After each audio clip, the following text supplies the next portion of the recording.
Hello everyone and welcome back to Anacapri. If you're joining us for the first time, I'm the creator of this story and I'm so glad you found your way here. Before we step into the shadows of Act 2, I want to gently point you toward Act 1 first. The mystery begins there, on that same sun-drenched terrace, and trust me, it's worth experiencing from the start. For those of you who have already watched Act 1, welcome back. You know what's waiting. You've seen the sunset, you've met the players, and you already sense that something in that martini glass is not quite right. Act 2 takes us deeper into the Grand Hotel Migliera, into the silences between the characters, the secrets folded inside a lemon twist, and the particular brand of cruelty that only flourishes in beautiful places. And if you want to follow this story all the way to its conclusion, subscribe to the channel and turn on notifications. Acts 3 and 4 are currently in production. The final truth hidden beneath the beauty of Anacapri is almost ready to surface. Now, shall we? Hello everyone and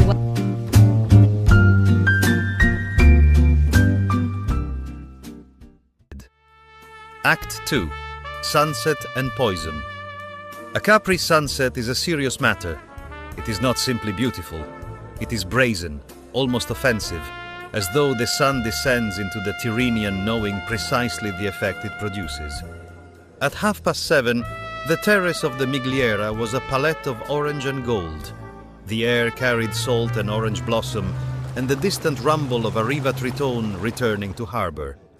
I prepared the sunset cocktails with the ritual care of every evening. 6 vodka martinis lined up on the counter like crystal soldiers. 1 for Dick, 1 for the Baroness, who detested them but accepted one on principle, 1 for Arthur, 1 for Grace, 1 for Donna Eleonora, 1 as a courtesy for Carmela, each glass with its lemon twist, 6 identical pale yellow suns. That evening, however, service was in the hands of Mimmo, my 18-year-old assistant. I went down to the cellar to check the champagne stock.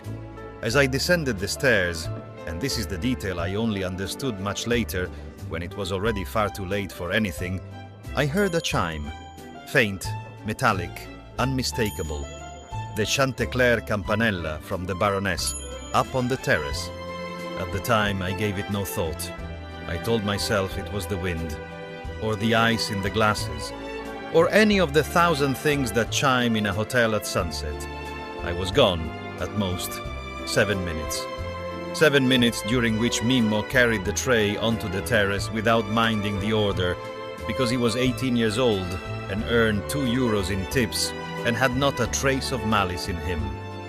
7 minutes in which someone moved with the same precision I had watched that morning as she checked the stitching on a sandal, 1 stitch at a time.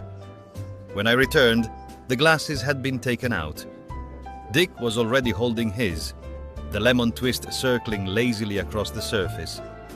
Everyone was there, the Baroness at the balustrade, the campanella chiming in the sea breeze, Grace seated apart from Arthur, who was watching his father with an expression I had seen sharpening over the preceding days, no longer boredom, something more acute. Donna Eleonora upright as a cypress, motionless. Carmela near the railing, staring at the sea with the concentration of someone watching for something long expected. Dick raised his glass toward the orange sky. "To the Dolce Vita," he said, in that American tone that turns every toast into a declaration of ownership. "Damn it to hell, and may it last forever." No one responded. Dick drank. A long, satisfied sip. I watched him set the glass on the table.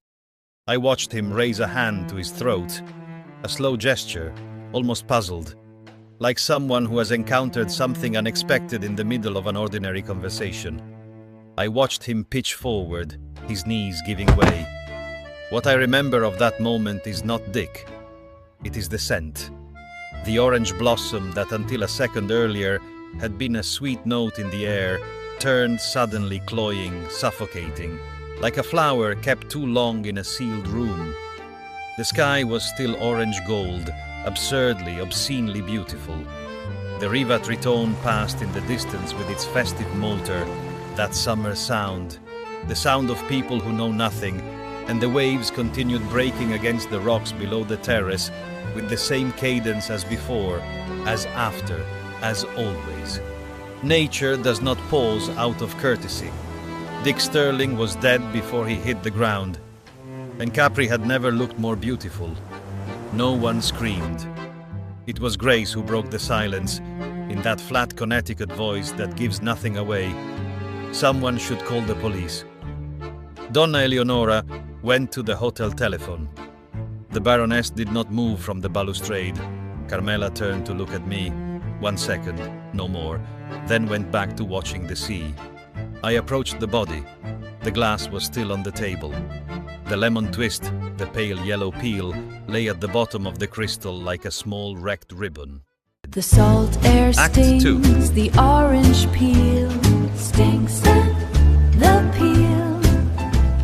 A bite of truth behind the silvered lie, silvered lie. No one pays the barman's heavy toll, Justinissima, bravissimo. No one pays the barman's not stirred.